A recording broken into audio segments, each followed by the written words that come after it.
Bonjour et bienvenue, ça me fait plaisir de vous convier ici. Je me présente, je m'appelle Kevin, je suis le directeur de la Creative House, vous m'avez probablement vu dans l'épisode 1 et c'est tout. C'est pour qu'on puisse continuer l'aventure de la saison 2 ensemble.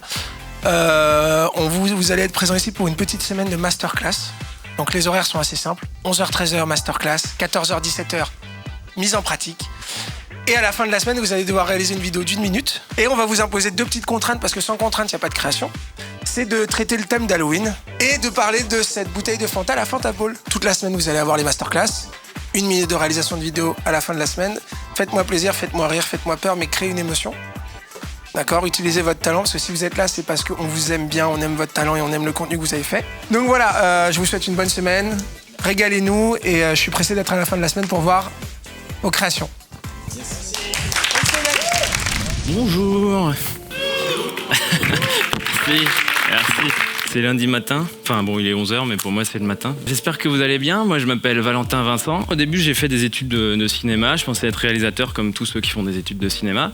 Et en parallèle, j'écrivais des vidéos avec Julien Josselin, Jules Fou, vous connaissez peut-être. Pour créer Golden Moustache, il cherchait des auteurs.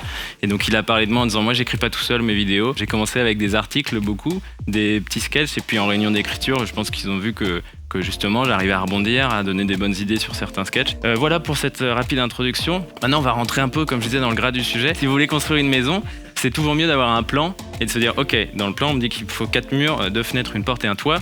Je vais faire ça dans l'ordre et après si ma maison elle ressemble trop aux autres maisons, je m'amuse à changer, je me dis tiens le toit, peut-être je peux changer la pente, là je peux enlever une fenêtre, etc.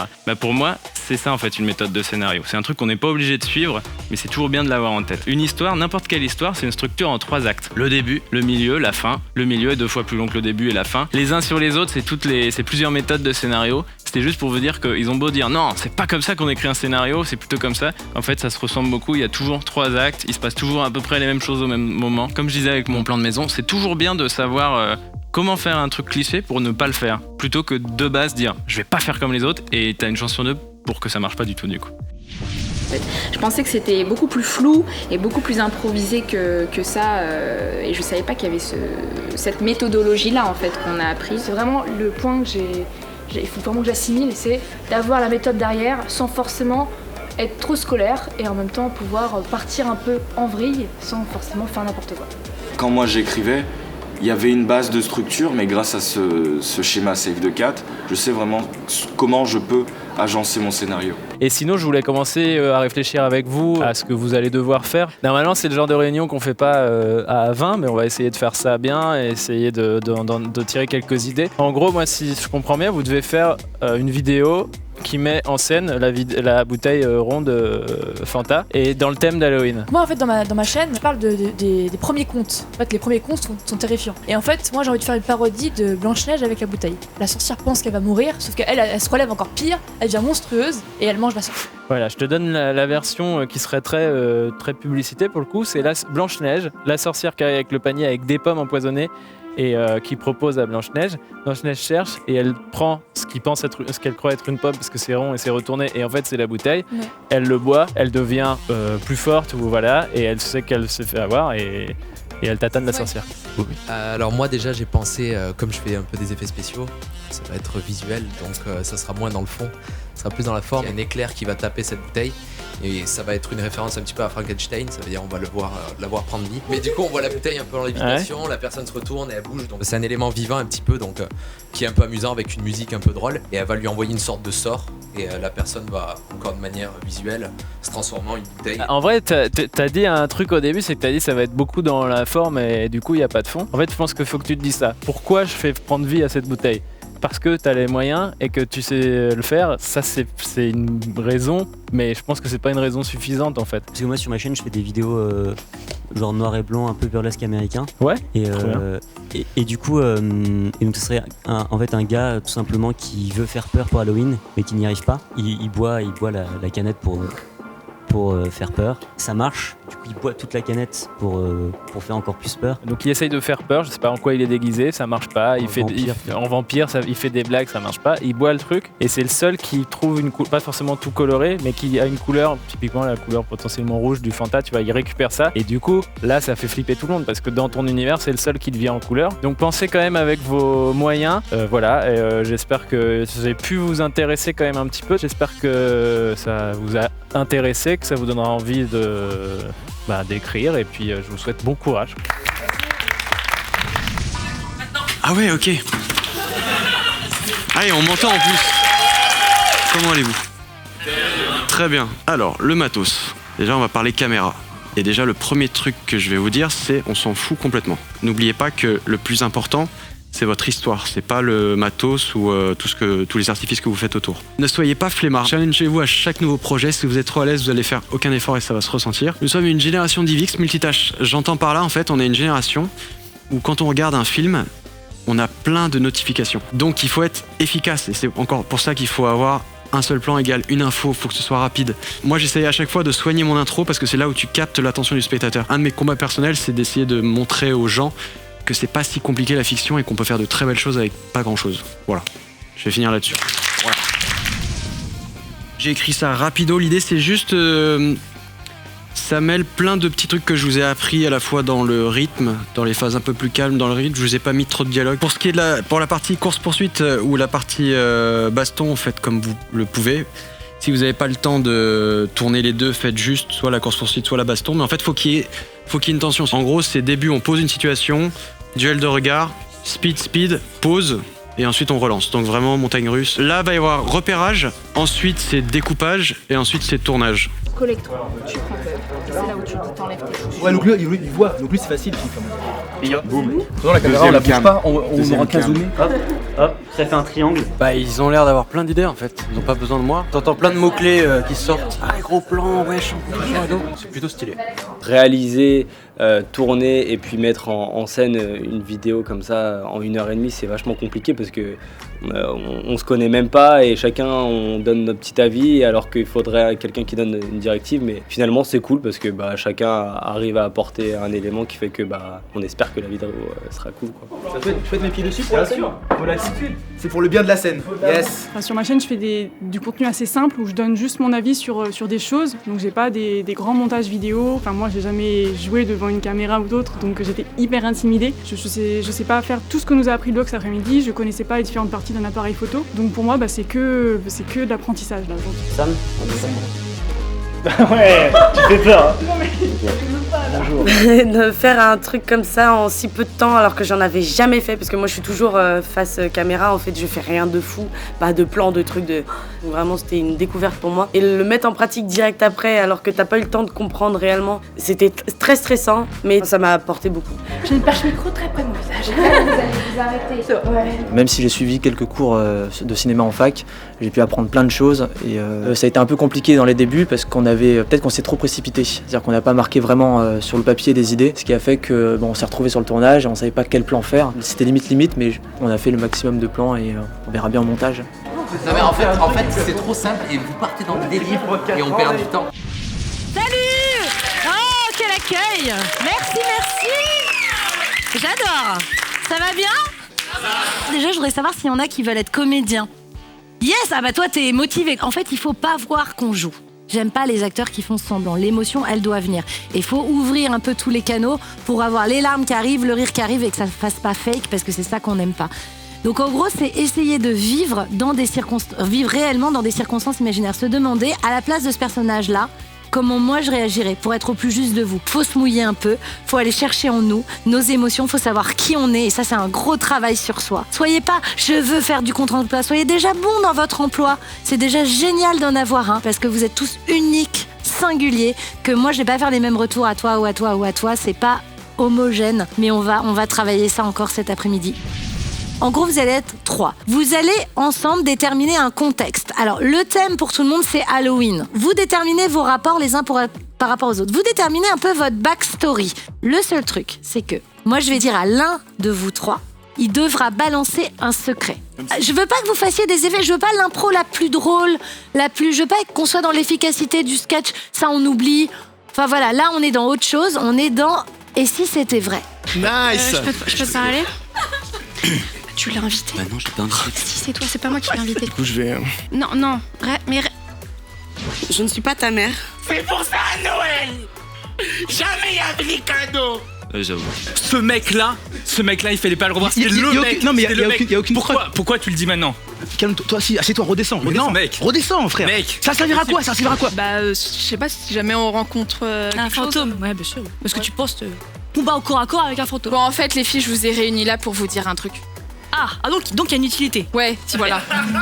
C'était vraiment des cours d'improvisation qui m'intéressaient parce que mon jeu d'acteur était plutôt nul et j'avais envie de m'améliorer dessus, quoi. Et ça m'a donné envie de creuser plus profond et de faire des recherches dessus pour essayer d'ajouter cette compétence à mon savoir. Là, du coup, je suis un peu fatigué parce qu'on était pas mal sollicités, parce qu'il fallait pas mal se lâcher, tout ça. J'étais avec de très bons comédiens, moi je trouve. Moi je les appelle comme ça parce que ce sont des comédiens aussi. Ils jouent hyper bien, donc on s'est laissé porter et j'ai carrément oublié qu'on était filmés. Et c'est exactement ce qu'elle disait, c'est de vivre ce qu'on joue, pas être dire ok là je suis en train de jouer un personnage, non, il faut essayer de ressentir l'émotion et de tout donner. En fait moi ce que j'aime c'est dégager une émotion.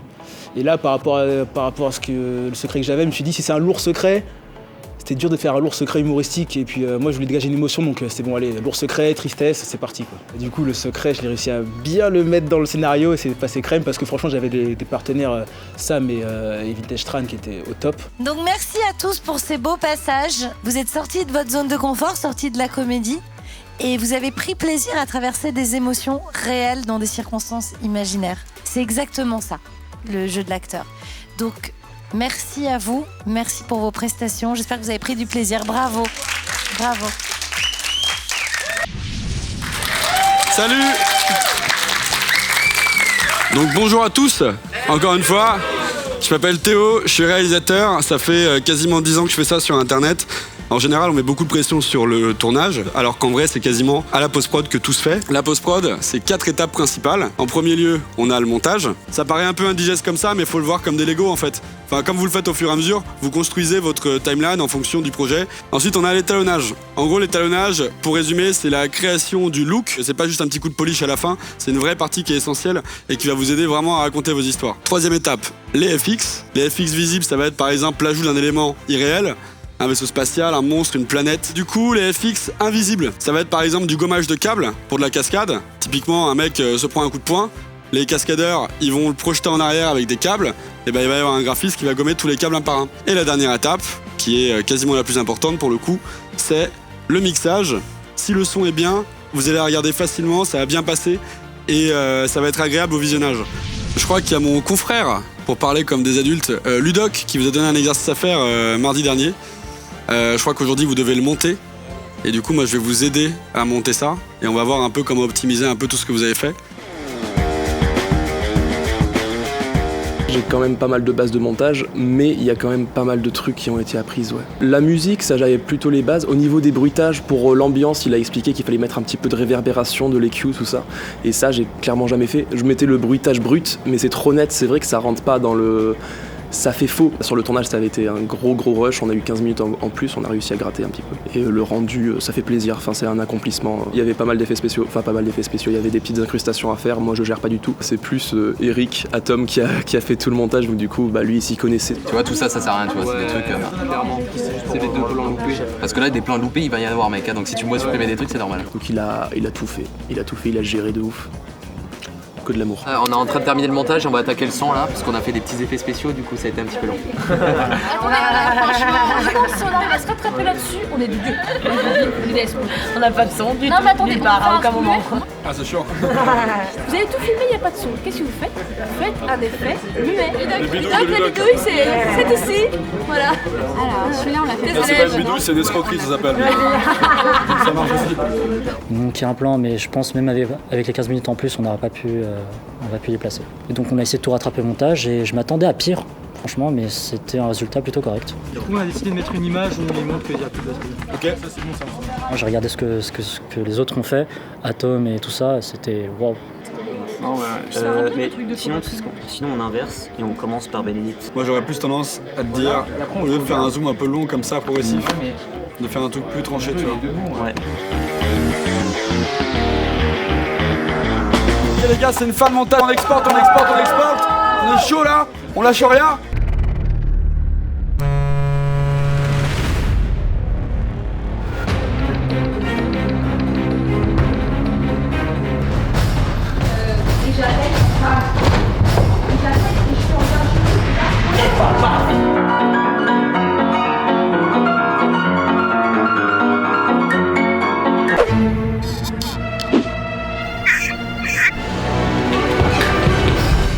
Wow.